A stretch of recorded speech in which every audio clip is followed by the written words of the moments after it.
Good morning, colleagues and friends. I hope my voice is clearly heard by all on the call. If anyone can give me a thumbs up, that'd be grand. Thank you. Thanks, everyone. Well, my name's Matthew Harding, and I'm the chair of the Board of Directors of the Charity Law Association of Australia and New Zealand. And it's my very great pleasure to welcome you all to our annual conference, this year on the theme of government and the charity sector. Let me begin by acknowledging the traditional owners of the lands on which each one of us is situated today. In my case, that's the people of the Kulin Nations. I pay my respects to their elders past, present and emerging, and I acknowledge that their lands have never been ceded. And I'd invite each one of you to pay your respects in a similar way, wherever you're located today. I also want to acknowledge at the outset colleagues and friends in Sydney, in Brisbane and elsewhere are hearing right now. Those of us in Melbourne know just what that's like, and I fear we're about to learn that lesson once again. We're delighted that those of you who are locked up at home are nonetheless with us today. And I hope that the day's proceedings offer some distraction and enjoyment at what has been a tough time. And on that note, I scarcely know where to begin really when I reflect on all that's happened between mid-2019, when we last gathered for our CLAANZ annual conference on the 10th floor of the Woodward Conference Centre in Melbourne, and today. 2 years ago, who could ever have imagined that the conference organising committee would be agonising over the implications of state border closures and citywide lockdowns for the mode of delivery of the conference. And yet here we are. The past 18 months has, of course, been a time of profound uncertainty and hardship and isolation and fear. But it's also been a time of great determination, resilience, community, and even, dare I say it, hope. I think we're all learning a lot about ourselves, about what really matters, and about what just doesn't matter. And I think we'll be learning those lessons for a long, long time to come. In all of this is an unfolding story about our governments and our charity sector. We've seen governments loom large in our lives as never before. We've tolerated, indeed we've welcomed, extensive government interference with our communities and our individual liberties, mindful of goals of public health. And at the same time, we've seen our charity sector stretched and challenged as social needs have been exacerbated and in some case created by the pandemic and its economic implications. Indeed, we've seen nothing short of the devastation of some parts of the charity sector. And I think here of those charities engaged in the performing arts and increasingly our nation's universities.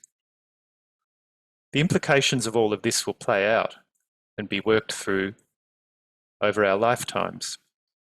The stakes couldn't be higher. They go to the very fundamentals of our liberal and democratic way of life and the contribution of our civil society to human flourishing in all its forms. At the same time, another overlapping story of government and the charity sector is being told around the world. This is a story of obscene power, disenfranchisement and resentment on the part of the forgotten, and the ugliness of authoritarianism in its many forms. This is the story of the billionaires who pursue quasi-governmental ambitions but don't pay tax. It's the story of the growth of civil society associations formed for subversive, hateful ends. And it's the story of government overreach to silence the voices of charities that seek to generate public benefit through political advocacy. So I think our conference theme, government and the charity sector, could not be more important just now. And I hope that as we discuss the topics and questions on the agenda for today, we will be mindful of these bigger questions and not afraid to ask and discuss them. Before I introduce our keynote speaker for this morning, I just want to take a minute to thank some people and then run through some housekeeping. On the thanks, can I say a big thank you to all those who've worked very hard to make this conference possible. This includes our board, it includes the working group of the board with special oversight of the conference, and it includes our extraordinary administrator, Amy Johannes. It also includes Chapman Tripp and Parry Fields in New Zealand, who've generously made available their office spaces so that New Zealand delegates can gather in person, such luxury, for the day's proceedings. And it includes CAUS Chambers Westgarth. As many of you know, had we been COVID-free in Australia just now, we would have been gathering at CAUS offices in Melbourne, Sydney, Brisbane and Perth for today's proceedings, with technical support and catering provided. Sadly, that can't happen, but that should in no way detract from CAUS' great generosity in being willing to support CLAANZ and this conference to such a remarkable extent. We're deeply grateful. Now on housekeeping, could I remind you all please to keep your microphone on mute and preferably your camera off while presenters are speaking. And I'd remind you that today's proceedings are being recorded and will be available on the CLAANZ website after today. For those who are speaking today, you should be able to share your screen if you have PowerPoint slides to display, and if you haven't made other arrangements with Amy. And could I please remind session chairs to keep to time strictly, as we are on a tight schedule.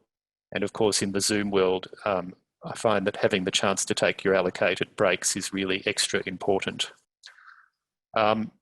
If people have questions during Q&A time, I would suggest that you ask them according to the instructions of your session chair, but as a default, I would suggest either raising your Zoom hand or using the chat function to pose questions. A reminder, please, that at the end of the day today at 5 p.m, members of CLAANZ are invited to join the annual general meeting of the association. You will have received the agenda and the papers, and you will also have received a separate Zoom link for that meeting. And so if you are attending it, you should leave this meeting just before 5 o'clock and you should join that separate meeting at 5.